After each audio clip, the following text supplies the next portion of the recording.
You're listening to the LA Football Podcast.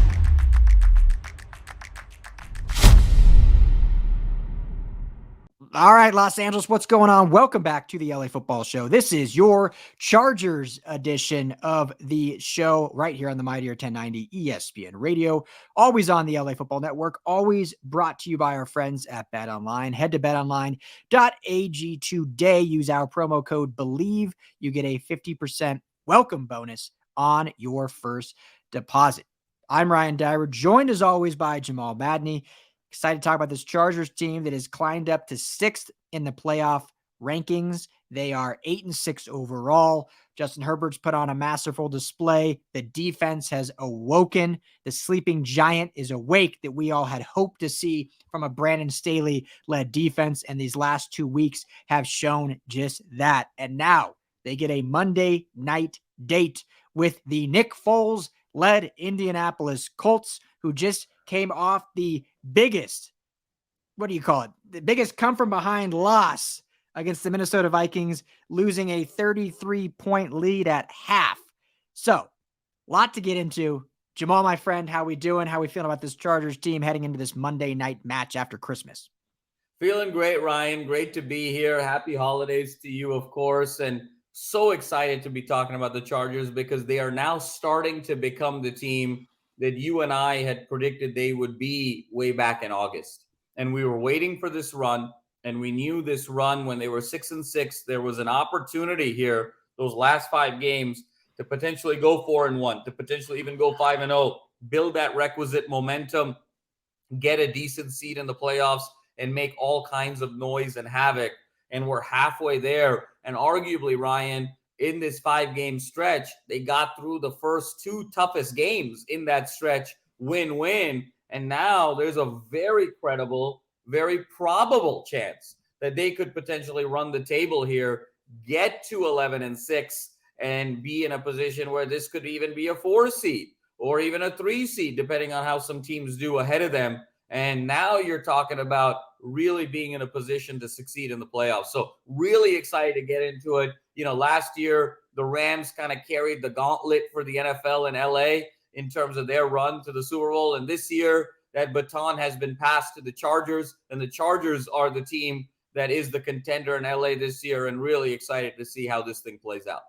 Yeah, you know, I saw a tweet. I think it was Nick Wright, who I don't agree with Nick Wright on a lot of things, but he had this one tweet, and it's a cherry pick stat. You can do this for any team you want. But you know, we're talking Chargers for 20 or so minutes, so why not bring it up?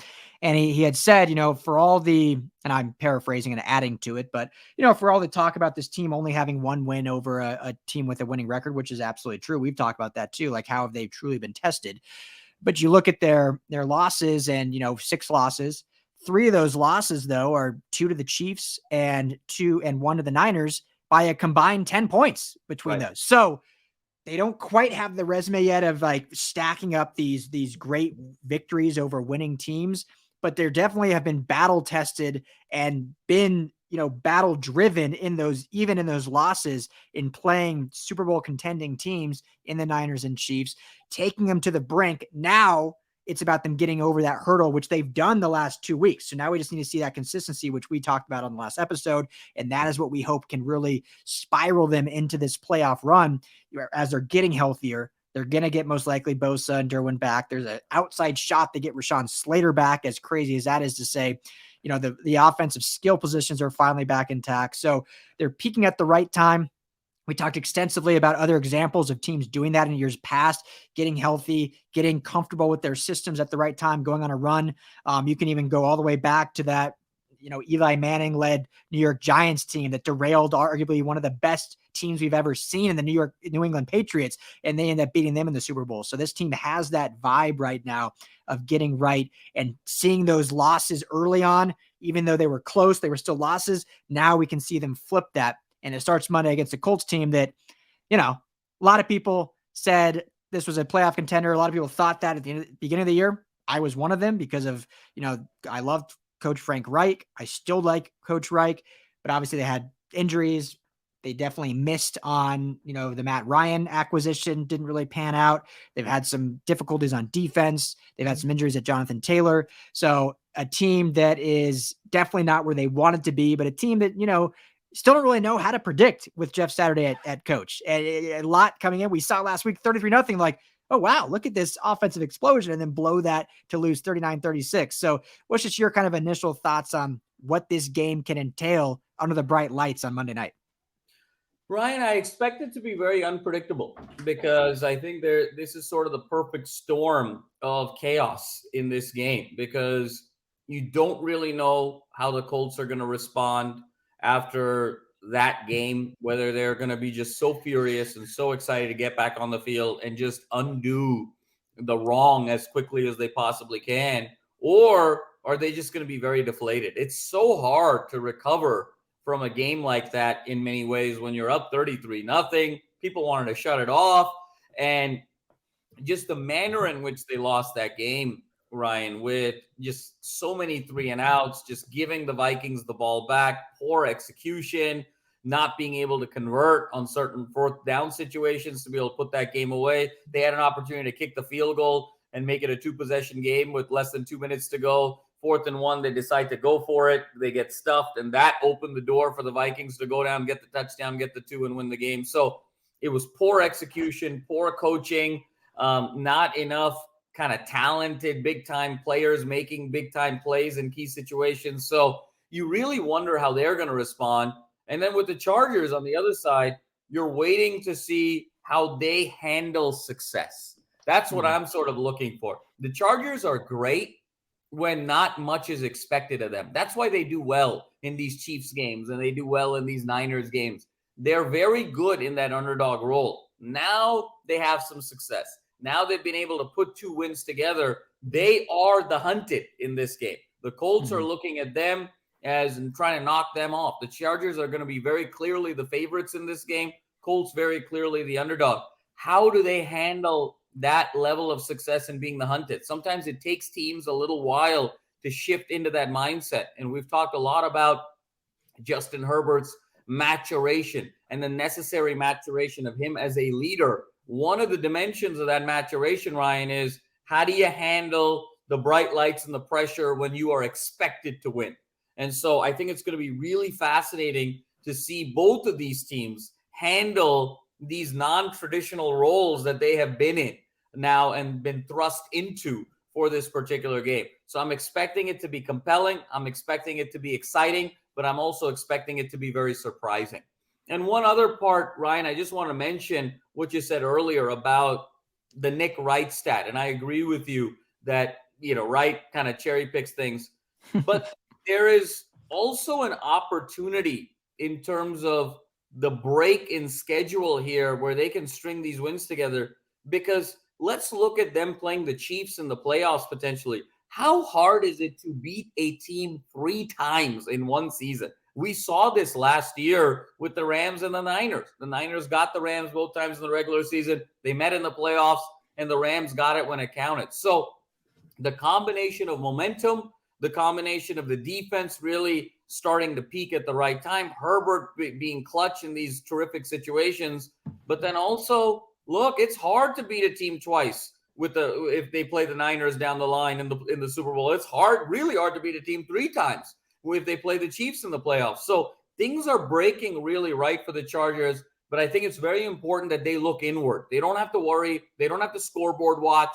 They don't have to worry about anything. How they handle success and how they handle being the hunted is what I'm looking for. And if they can do that well, this is another test that if they can pass with flying colors, it just adds another badge. It's like a military badge. You just add another row, another set of checks, another medal to make you a very credible championship contender this year. Yeah. I'm always one that doesn't want to, stat watch, or a team has to score this much to prove they're real, or this or that, or they have to win by, 20 points to prove they're an actual contender. I think you win the game, you win the game. Every game is different. Every week is different. All that matters is the result at the end of it. It's a W or an L. But this is a game where I do want to see a little bit of urgency with this offense to kind of get going. I mean, this is a defense in the Colts.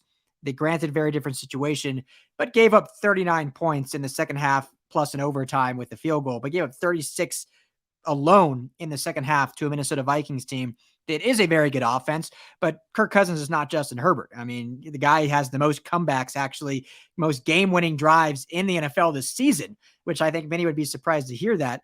And obviously has Justin Jefferson, has Dalvin Cook, has TJ Hawkinson, so a lot of weapons. But this is now a Chargers offense that I want to see score more than 17 points. I want to see some consistency. I want to see them break that no touchdowns in the third quarter streak. A Colts team that I think is going to come out very resilient. They're obviously, these are grown men. These are professional athletes that make a lot of money. And obviously that is a smack in the face and an embarrassment when you're now in the record books as giving up the biggest lead ever in an NFL game. And that is an embarrassment to you. And you want to come out the next game fired up. So they're going to be fired up.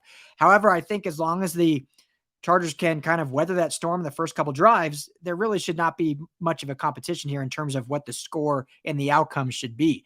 And that is what I want to see, I want to see this offense. I think the defense now has proven that I think they're going to be fine. Nick Foles came out, I think, earlier on Wednesday that he's never even ran with the first team yet. Like, he's only been with the scout team since being with the Colts. So he's not going to be all up to speed. Jonathan Taylor out for the year, their star running back.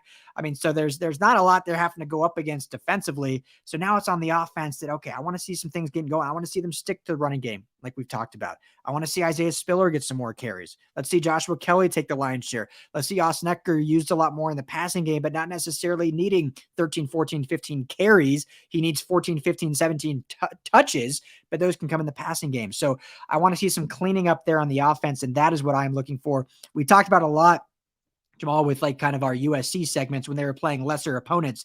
And it's like, okay, USC is going to win this game. College football is obviously much more predictable than the NFL, but we'd say, okay, what I want to see from this is, can the defense get more than 4 stops? Can they have 5 or 6 stops? Can they get 2 turnovers? Can we see Caleb, not play in the fourth quarter because they're in such a big lead? Like, those are kind of what we're looking for in those games against Rice, against ASU, against those lesser competition. So this is now, I know it's any given Sunday or Monday, but this is now where I want to see that offense take that next step, because then they finish the year against 2 obviously underwhelming opponents in the Rams and Broncos, but 2 much better defenses, and one being an inter-city rivalry and one being a divisional rivalry. So there's honestly a much bigger shot of a hiccup in those 2 games. So this is a game where they really need to play good, clean football, just win outright, not have people holding on to their last breath on the 26th, waiting for a last-second comeback from Herbert, win comfortably, and then go into the final stretch 9-6 and really be able to, have some breathing room a little bit. So that's what I want to see. I want to see the offense kind of really take shape and show what they can do going into the playoff season.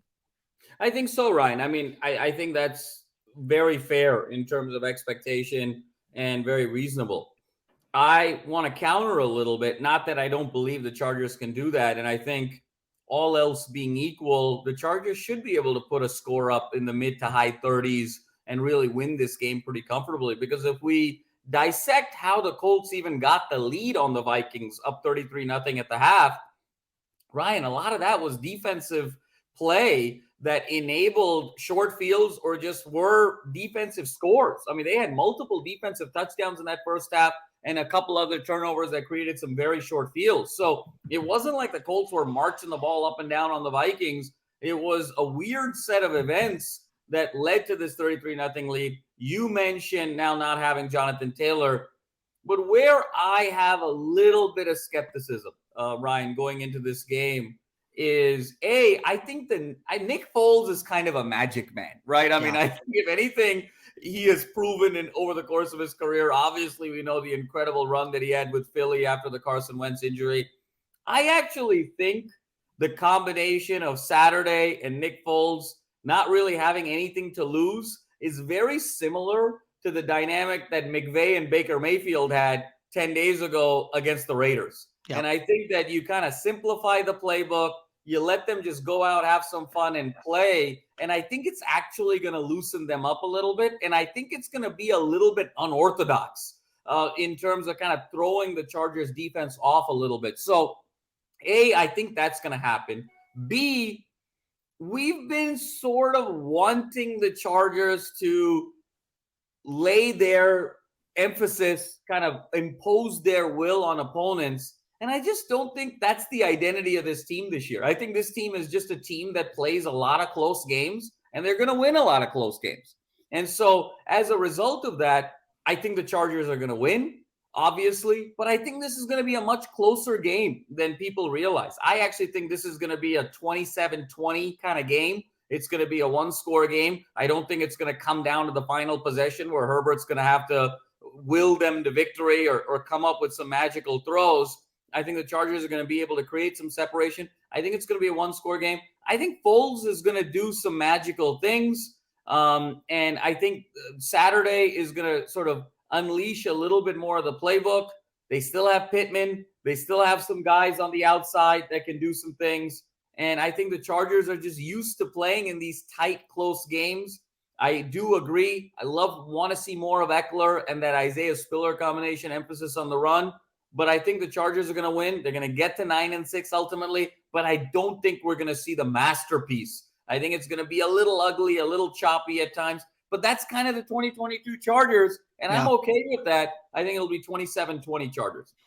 Yeah, to that point, this gives me kind of vibes. And Nick Foles, you said it perfectly. It's like he's one of those players that thrives in this situation. Like he's not a franchise starter. I know Jacksonville tried to make him one after the Philly run, but he's a great backup. And then if he can come in and take over the team at some point and be the starter, he goes on great little runs and can put up some stats. And so this is kind of a situation that can be a little scary and be a little nerve-wracking, I think, if you're the Chargers. I think ultimately they'll be okay and be fine. But there's also has vibes of this, was it week 3, I think? Week 3 Texans game a little bit, where much inferior opponent. Obviously, that was early on in the season. It wasn't week 3. I think it was week 4 after the Jacksonville loss. They needed to bounce back, whereas this when they're coming off a 2-game win streak. But a game that I think will have ups and downs. And I've talked about wanting to see this offense break out, but I think it'll be in sections. I don't think we'll see potentially 4 straight quarters of great offensive efficiency. We'll probably see it similar to that Texans game and similar to kind of every game where we've seen them start hot, kind of get cold, and then finish hot. They did in that Texans game. And so I could see a very similar outcome in that. I hope it's, much more consistent on offense. Now, defensively, I think, we've seen this pass rush come alive in these last few weeks. And I think that's been the exciting thing, even without Joey Bosa. Kyle Van Noy notched his first sack against Miami, and then now has been all over the place since then. Khalil Mack is the guy that really craters a lot of attention, not necessarily getting on the stat sheet, but you got Chris Rumpf getting involved. You have some of the interior guys getting involved. Joe Gaziano gets his first sack last week. So I think we can see hopefully his pass rush continue to do that and make Nick Foles feel uncomfortable because he is so new in this system and doing new things. And he's going to want to just chuck it up. And then hopefully you can see the Asante Samuel Jr., the Mike Davis get kind of a timely interception. So I agree with you to an extent. I think it is going to be kind of a slog a little bit just because that's what this Chargers identity is. But I think they will pull away more. If I'm giving a prediction, I think we'll get to 30 points finally. I think the Chargers will get to 30 points. When was the last time they put up 30 points? Do you remember off the top of your head? Was it the Texans game? It might be. I mean, I'll pull it up while you close out the show because now I'm curious. But I think they get the 30. I think they get the 31 in this one.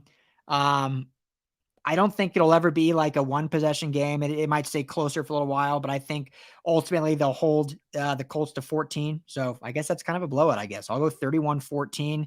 But I could absolutely see it being a 1-possession game like you alluded to. I think it can really go both ways.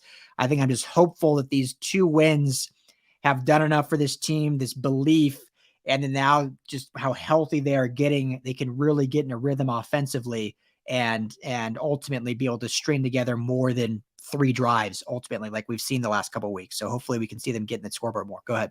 Yeah, Ryan, I completely agree. And I think the one element that I think I would love to see this team demonstrate, I think you've talked about obviously maintaining that consistency in the pass rush, making sure the back line is disciplined and focused and ball hawking, which they've done the last couple of weeks, and then hoping that offense finally breaks out and gets into the 30s.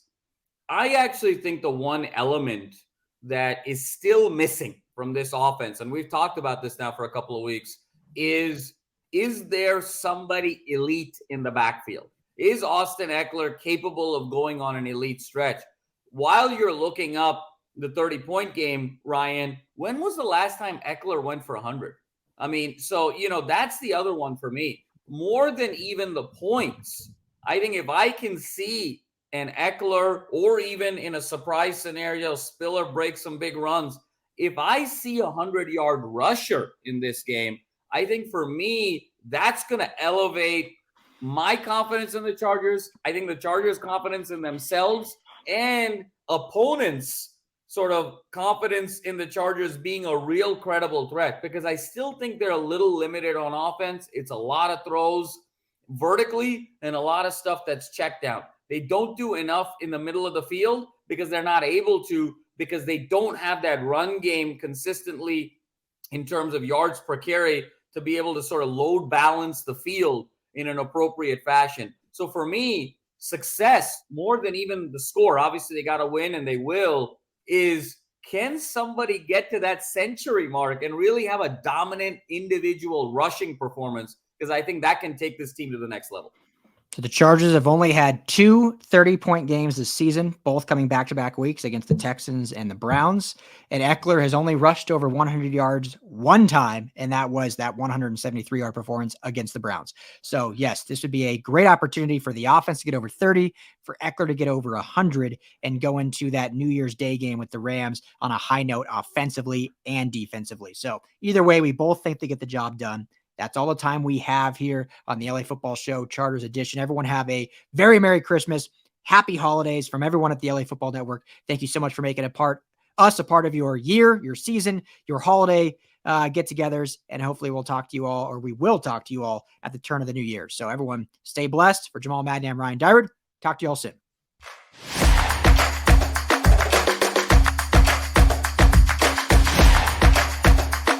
You're listening to the LA Football Podcast.